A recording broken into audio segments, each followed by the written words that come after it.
to come from them when you go back and look at some of them? Yeah, my job is to create this word culture, to create a culture of accountability, where if you make a mistake, it's okay, you hold your hands up and you make sure it doesn't happen again. But you have to hold your hands up to the original mistake. If I make the wrong team selection or I get something wrong, my job is to be accountable, and it's the same for my players in that moment.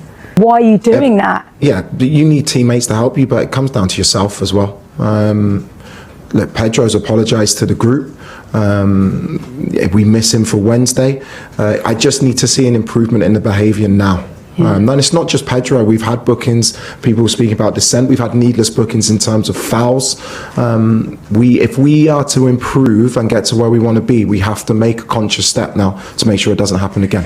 One more in discipline from me, promise. It won't be the last of the press conference. No, but just from me, I did caveat with just from me, because you mentioned dissent, and you look at the players that have got yellow cards from dissent, and since August 2023, you know, Enzo Fernandez has got 12 yellows.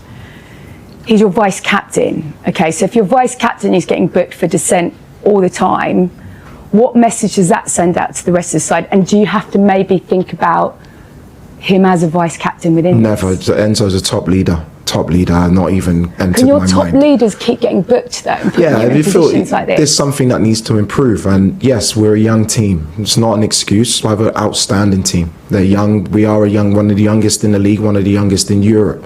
The beautiful thing about having a young team is sometimes you need to go through experiences to improve. This is a massive learning experience for my group. I do not want it to be a learning experience where we fail in what we want to achieve, but these setbacks that we are having, we have to learn from it, because if we do learn from them, we've proven, even in my short time here, that we can be an elite team for a long time. Yeah, just